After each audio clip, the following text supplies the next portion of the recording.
A little girl was mocked for her snow bear, until Stallone stepped in and changed everything. Welcome to Stallone Unleashed. Let's uncover what really happened. The first flurries of an early winter had begun to dust the city in a deceptive cloak of serenity, muffling the usual urban clamor and transforming the familiar angles of buildings into softer, more ephemeral shapes. Elias Thorne, a man whose own inner landscape often mirrored such quiet, contemplative scenes, walked through the park, his worn tweed jacket pulled close against the biting air. His steps were measured, his gaze the color of a winter sky just before the snow deepens, taking in the hushed world around him with a practiced, observant calm. He carried a small, well-worn leather satchel, its strap softened with age, containing a thermos of lukewarm tea and a slim volume of poetry, companions for his solitary rambles. In the inner pocket of his jacket, his fingers often found their way to a small, tarnished bronze star, a medal that had belonged not to him, but to a younger brother whose life had been a brief, bright flame extinguished too soon in a distant, forgotten conflict. The medal was not a symbol of glory for Elias, but a reminder of quiet courage, of profound sacrifice, of the enduring weight of memory. He found a relatively sheltered bench overlooking a wide, snow-covered expanse where a few bundled-up figures were attempting to coax some joy from the frigid afternoon. His attention was drawn to one small figure, a child no older than 8 or 9, working with a fierce, solitary concentration near the edge of a snowdrift. The child, whose gender was obscured by a bulky, brightly colored snowsuit and a knitted hat pulled low over their ears, was meticulously patting and shaping a mound of snow. It was clearly a labor of love, each movement precise, each addition of snow considered. A small, bright red plastic shovel lay nearby, along with a collection of twigs and pebbles, evidently intended as adornments. Elias watched, a faint, almost imperceptible smile touching his lips. There was something profoundly moving in the child's earnest dedication, in their unself-conscious absorption in the simple act of creation. It reminded him of his own youth, of long, solitary hours spent lost in books, in dreams, in the quiet construction of inner worlds. The park was otherwise sparsely populated. A few dog walkers hurried along the paths, their breath pluming in the cold air. A distant, muffled shout of laughter from a group of teenagers near the frozen duck pond briefly punctuated the otherwise profound stillness. The child, however, seemed oblivious to everything but their task. They were building a snowman, Elias now realized, or perhaps something more ambitious, a snow creature of some unique, personal design. It was lopsided, a little misshapen, yet imbued with a certain undeniable charm, a testament to the earnest, untutored vision of its small creator. Elias felt a familiar stirring of empathy, a quiet appreciation for these small, often overlooked moments of human endeavor. He opened his thermos and poured a little tea into the cap, the steam a fragile offering against the encroaching cold. He sipped it slowly, his gaze returning to the child, a silent observer of this small, unfolding drama of innocent creation. He hoped the child would have time to finish before the light faded completely, before the park emptied and the deepening chill drove everyone indoors. There was a purity in such moments, he reflected, a quiet defiance against the often harsh, indifferent realities of the world. A small soul, lost in the joy of making something, anything, in a landscape that was for this brief interlude, theirs alone. The bronze star in his pocket felt cool against his fingers, a silent reminder of other, far harsher, landscapes where courage had taken different, more brutal forms. Yet, he mused, perhaps there was a courage in this too, in the simple act of creation, of bringing something new into the world, however small, however ephemeral. This quiet act of building was a form of hope, a testament to the resilient spirit that could find joy even on a cold, gray day. The relative peace of the park was soon shattered by the arrival of a group of older children, perhaps 12 or 13 years of age, their voices loud, their movements boisterous, a disruptive energy that immediately altered the tranquil atmosphere. There were three of them, two boys and a girl, their faces flushed with cold and a certain swaggering, adolescent arrogance. They stomped through the snow, their laughter a harsh, discordant note in the otherwise hushed landscape, their attention clearly focused on finding some form of amusement, some target for their restless, unchanneled energy. Elias watched them approach, a familiar sense of unease settling over him. He had seen this dynamic play out countless times before, in countless different settings. The casual, unthinking cruelty of youth, the pack mentality that often emboldened individuals to acts of unkindness they might not otherwise commit. His gaze flickered towards the small, solitary figures still engrossed in their snow creation. The child, whose back was to the approaching group, seemed oblivious, lost in their own world of focused effort. The older children spotted the child, and a collective, predatory grin spread across their faces. They exchanged knowing glances, their pace slowing as they neared the snowdrift. The tallest of the boys, clearly the leader, a youth with a shock of untidy blonde hair and a sneer that seemed permanently etched on his features, was the first to speak. Well, what have we got here?" he called out, his voice dripping with a mock curiosity that was clearly intended to belittle. "Looks like someone's building a snow blob." His companions snickered, their laughter sharp, unkind. The small child looked up, startled, their movements freezing. Elias saw their face clearly now, a small, heart-shaped face with wide, innocent eyes that now held a flicker of confusion, then dawning apprehension. It was a little girl, her cheeks rosy from the cold, a few strands of dark hair escaping from beneath her knitted hat. She clutched her red plastic shovel, her small body tensing. It's a snow bear," she said, her voice barely a whisper, a fragile defense against the encroaching tide of mockery. "A snow bear?" the blond boy scoffed, taking a step closer, looming over her. "Looks more like a melted marshmallow to me. Or maybe a giant slug. Yeah, snow slug. That's what it is." He kicked a small spray of snow towards her creation, a deliberate act of casual vandalism. The girl flinched, her eyes welling with tears. "No, it's not," she insisted, her voice trembling. "It's a bear, and he's friendly." "Friendly?" the other boy, a stockier youth with a cruel glint in his eyes, chimed in. "He looks about as friendly as a pile of, well, you know." The girl in their group, who had been hanging back slightly, now joined in, her laughter high-pitched, grating. "It's the ugliest snow bear I've ever seen. If it even is a bear, maybe it's a snow potato." Elias watched, his jaw tightening, the familiar ache of quiet anger stirring in his chest. He saw the little girl's shoulders slump, her earlier joy and concentration completely extinguished, replaced by a devastating wave of humiliation and hurt. She didn't cry out, didn't protest further. She simply stood there, a small, defeated figure, as the older children circled her snow creation, their taunts growing louder, more vicious, each word a small, sharp icicle piercing her fragile spirit. The bronze star in Elias's pocket felt heavy, a silent reproach. This was not a battlefield, not in the conventional sense, but a battle was being waged nonetheless, a battle for a child's dignity, for her innocent joy, for her right to create without fear of ridicule. And in that battle, Elias knew, silence was not an option. He remained on his bench, a still, watchful presence, his mind already formulating a quiet, considered response to this casual act of youthful cruelty. Elias continued to observe the scene, his initial unease solidifying into a cold, resolute anger.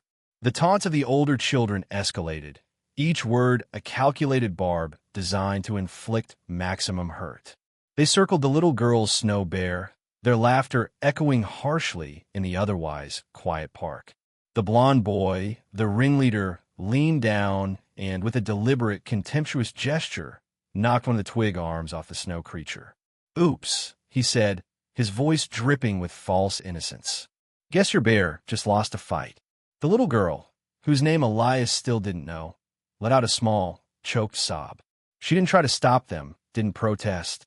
She simply stood there, her small body trembling, her face a mask of misery, her eyes fixed on the mutilated snow bear, her earlier pride and joy now a source of profound, public humiliation.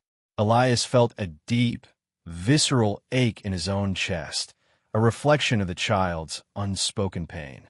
He knew this kind of casual cruelty, this thoughtless destruction of another's small joy, could leave scars far deeper, far more lasting than any physical blow.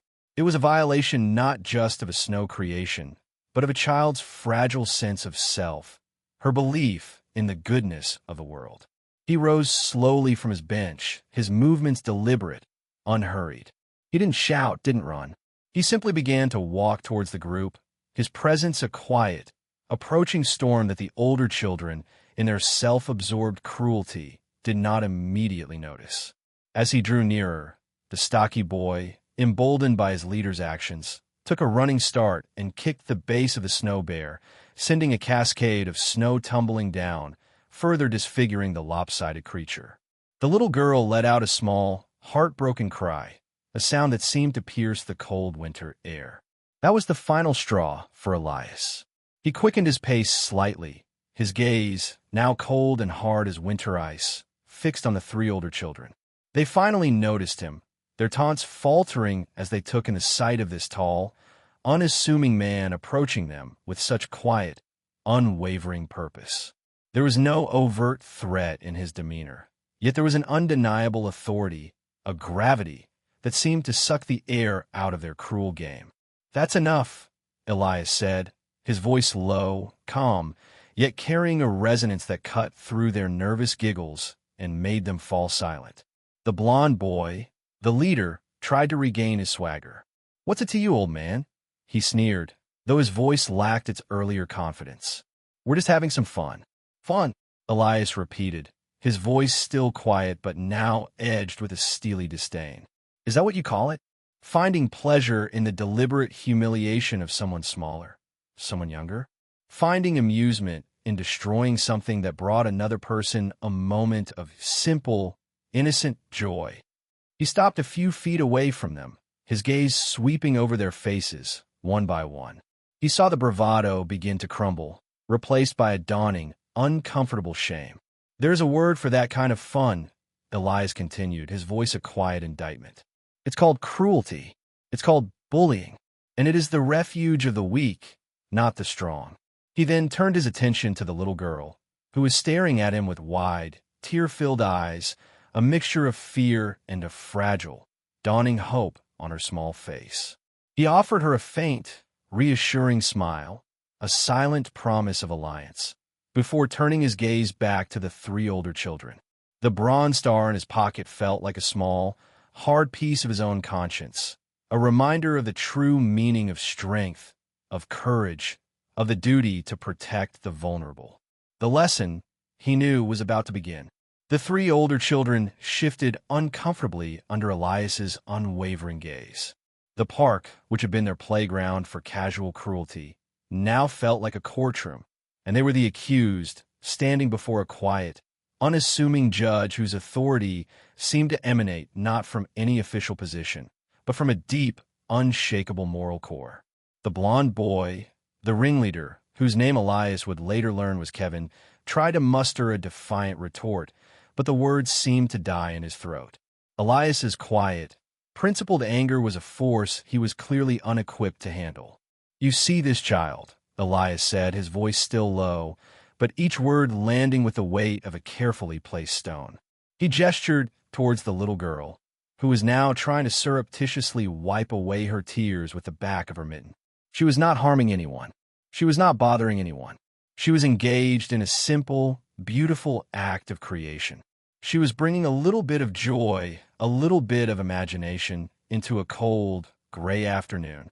"And you," he said, his gaze sweeping over the three of them again.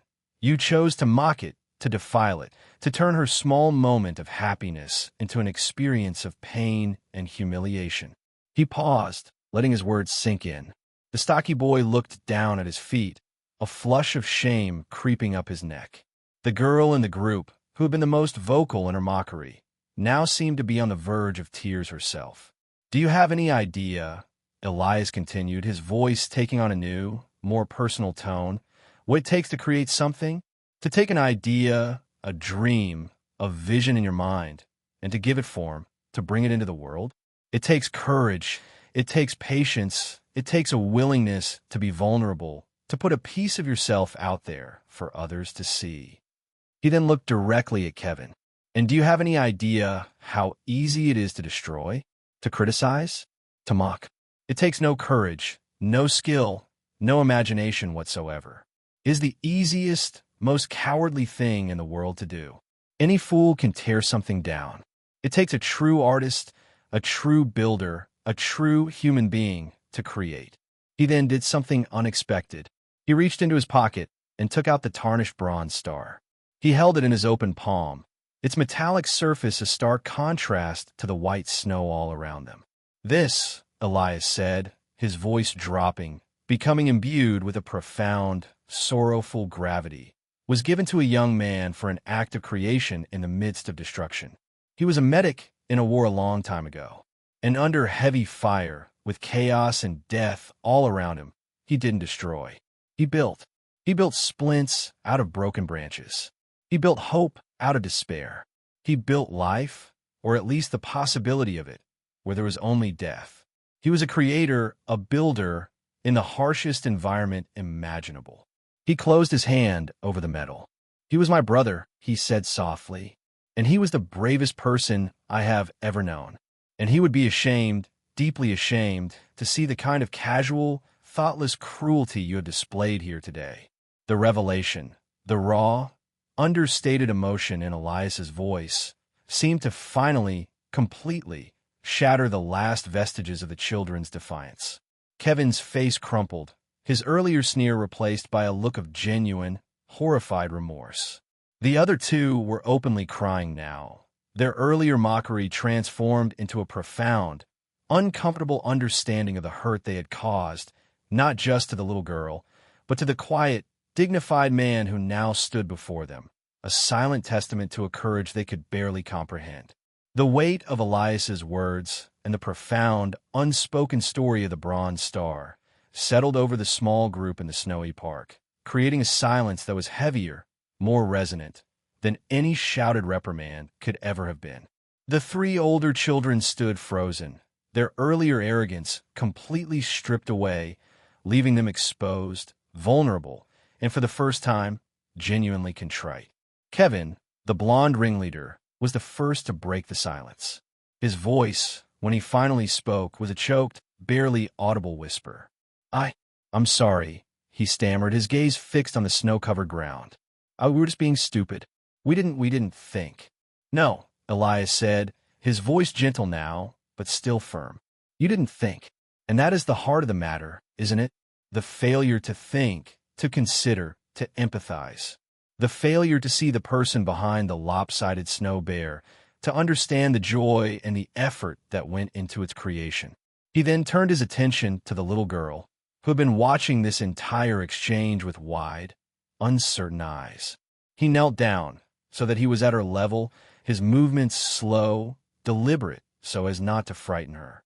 "And what is your name, my dear?" he asked softly.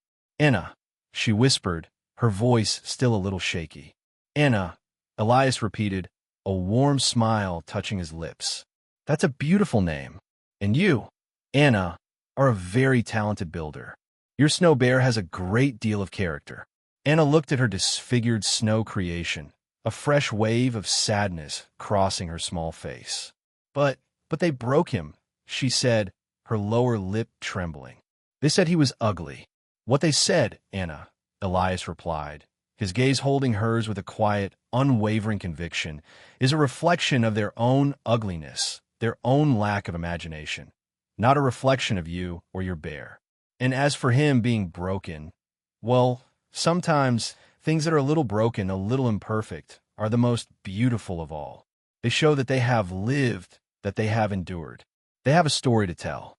He then looked back at the three older children, who were still standing in a miserable, shame-faced huddle. "And perhaps," Elias said, his voice carrying a new note, one a challenge of opportunity. Perhaps what is broken can be mended. Perhaps it can even be made stronger, more beautiful than before. Kevin looked up, a flicker of a question in his tear-filled eyes. What do you mean? I mean, Elias said, a faint, almost imperceptible smile playing on his lips, that an act of cruelty can sometimes be redeemed by an act of kindness. An act of destruction can be answered by an act of creation. You three have a choice to make right now. You can walk away from this, leaving behind a broken snow bear, a broken-hearted little girl. Or, he paused, letting his words sink in, you can stay. You can help Anna rebuild her bear. You can use your hands not to tear down, but to build up. You can help her make the most magnificent, the most resilient, the most character-filled snow bear this park has ever seen. The proposition hung in the cold winter air, an unexpected offer of redemption, of a chance to right a wrong, to transform a moment of shame into a moment of grace. The three older children looked at each other, then at Anna, then at Elias. The choice was theirs, and in that quiet, snow-covered corner of the park, a profound lesson in character, in responsibility, in the transformative power of empathy, was about to be learned. The three older children stood in a silent, uncertain tableau for a long moment, the weight of Elias's proposition settling over them. Kevin, the former ringleader, looked at his two companions, a silent question passing between them. The girl, whose name was Jessica, wiped her eyes with the back of her sleeve and gave a small, hesitant nod. The stocky boy, Mark, scuffed his boot in the snow, then looked up and nodded as well. Kevin took a deep breath, then walked slowly towards Anna, his earlier swagger completely gone, replaced by a quiet, almost painful humility. Anna, he said, his voice still a little shaky, we were really sorry for what we did. It was a rotten thing to do. And your bear, it's not ugly. It's a really good bear. Anna looked up at him, her expression a mixture of her earlier hurt and a dawning, fragile trust. She didn't speak, but she didn't shrink away from him either. Mr. Thorne is right, Kevin continued, gesturing towards Elias, who was now watching from a respectful distance.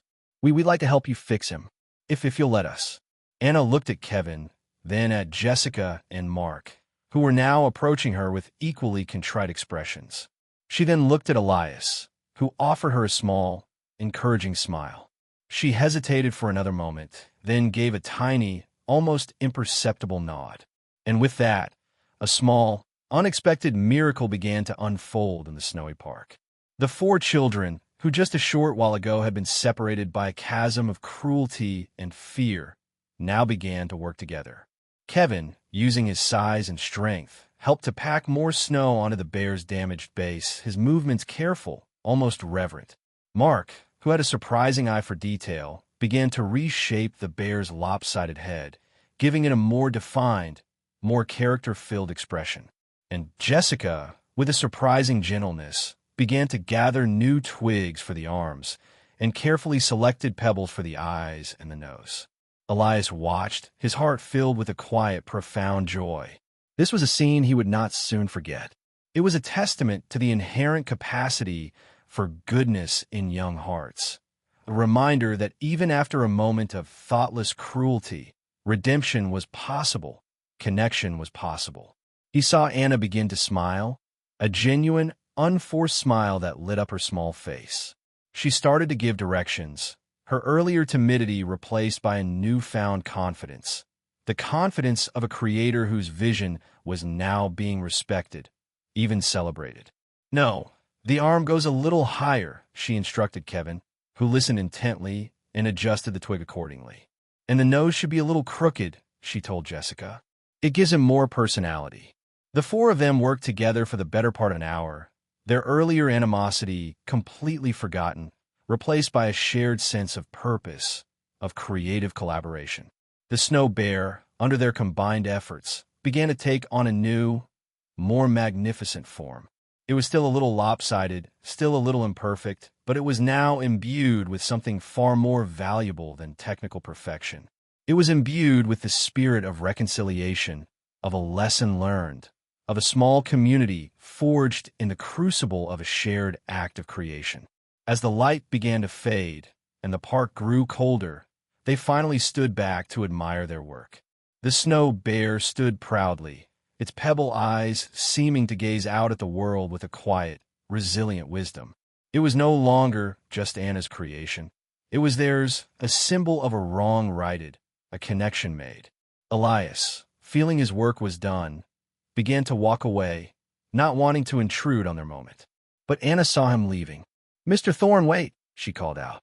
He turned, and she ran towards him, her face radiant with a happiness that seemed to defy the cold. "Thank you," she said, her voice filled with a sincere, heartfelt gratitude. "Thank you for everything."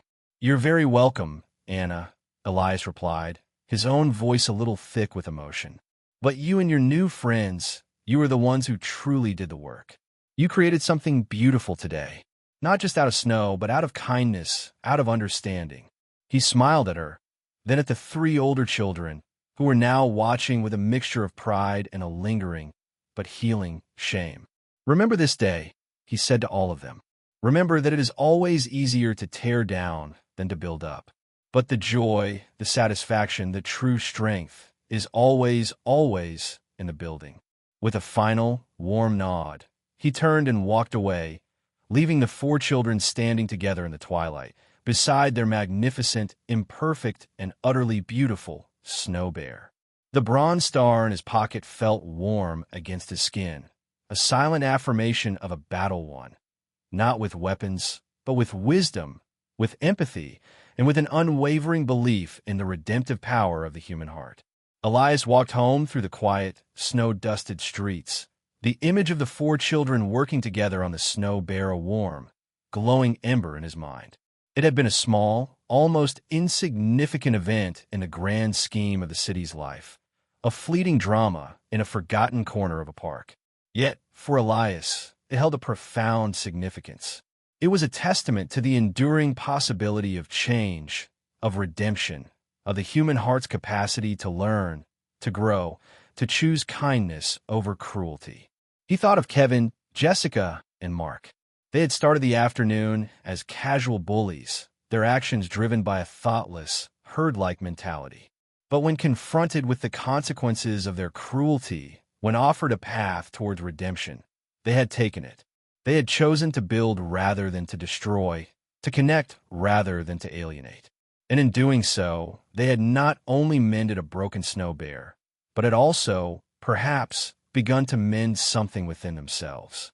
And he thought of Anna, the small, solitary creator whose innocent joy had been so carelessly assaulted. He had seen her journey from heartbroken despair to a quiet, resilient hope, to a confident, collaborative joy. She had not only seen her creation restored, but had also, in a way, reclaimed her own sense of worth, her own voice.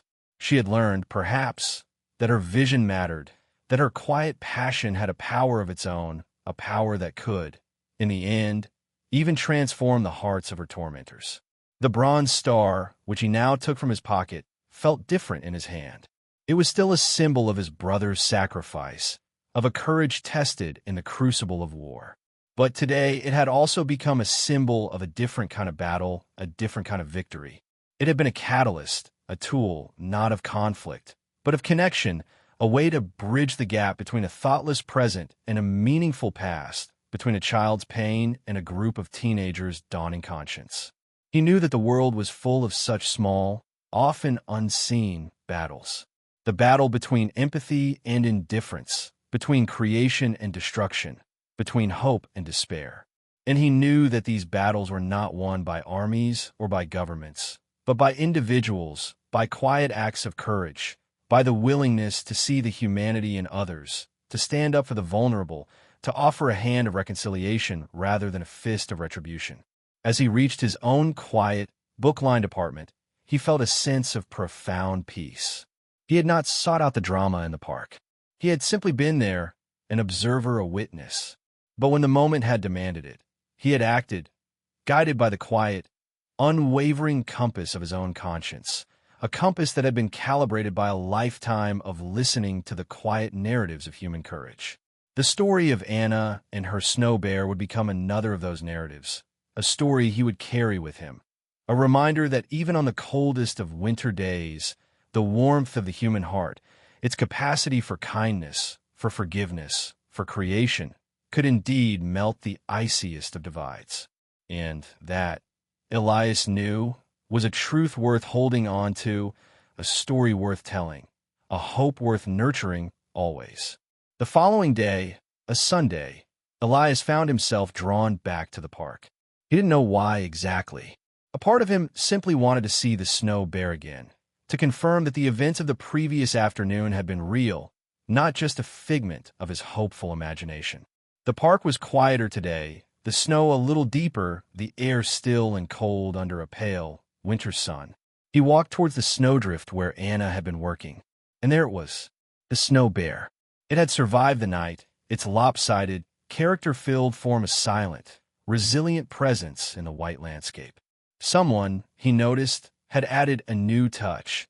A brightly colored, hand-knitted scarf was now wrapped around the bear's thick neck, its cheerful stripes a vibrant splash of color against the snow. As he stood there, admiring the small, thoughtful addition, he saw a figure approaching. It was Mr. Henderson, the retired schoolteacher he had encountered at the gym a few weeks prior, the man whose own quiet dignity had inspired a similar, though different, intervention. Mr. Henderson smiled as he drew near. "Good morning, Elias," he said, his voice warm. "A fine morning for a walk." "Indeed it is, Arthur," Elias replied, a genuine pleasure in his voice.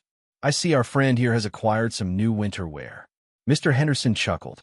"Yes, my wife, Eleanor, knitted that this morning. We heard a rather remarkable story from our granddaughter yesterday evening. A story about a little girl, a snow bear, and a quiet, dignified man who taught some older children a much-needed lesson in respect." He looked at Elias, a knowing, appreciative glint in his eyes. "It seems you have a knack for being in the right place at the right time, my friend." Elias felt a slight flush rise on his cheeks. "I simply observed a situation that required a gentle nudge in a different direction," he said modestly. "It was the children themselves who did the real work." "Perhaps," Mr. Henderson conceded. "But sometimes a gentle nudge is all it takes to change the course of a river or the heart of a child. Our granddaughter, you see, her name is Jessica." Elias stared at him, a slow smile of astonishment spreading across his face. Jessica, the girl in the group of bullies. The one whose initial mockery had given way to tears, then to a quiet, collaborative effort. "She came home last night," Mr. Henderson continued, "and she told us the whole story. She was deeply ashamed of her behavior, as she should have been. But she was also inspired by you, Elias, by the story of your brother, and by the quiet strength of the little girl, Anna." He paused, then added, "It seems you've managed to build a rather unlikely bridge between two generations and two very different children. That, my friend, is a far more impressive creation than any snow bear." They stood in a comfortable silence for a few moments, two older men, two quiet observers of the human condition, sharing a moment of understanding, of a shared belief in the possibility of goodness.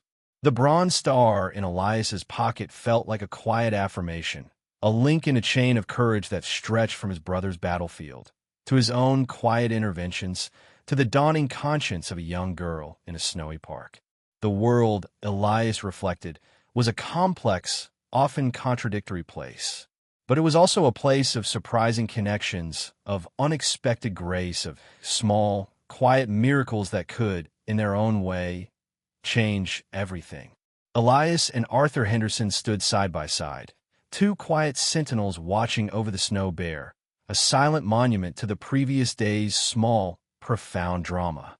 The sun, though weak, cast their long shadows across the pristine snow, intertwining them, a fitting metaphor for the unexpected connection they had forged. "You know, Elias," Arthur said, his voice thoughtful, "what you did yesterday, it wasn't just about correcting a few thoughtless children. It was about something larger. It was about validating a child's creative spirit, about showing her that her efforts, her passion, mattered, even if the world didn't immediately recognize it. Elias nodded slowly. "I believe that is one of the most important things we can do for our young people," he replied. "To nurture that fragile flame of creativity, to protect it from the cold winds of indifference and ridicule. For it is from that flame that all true progress, all true art, all true innovation is born." "Indeed," Arthur agreed.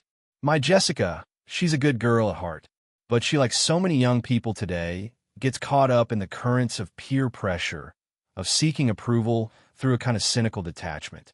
Your intervention, it forced her to look beyond that, to confront the consequences of her actions, to reconnect with her own innate sense of empathy."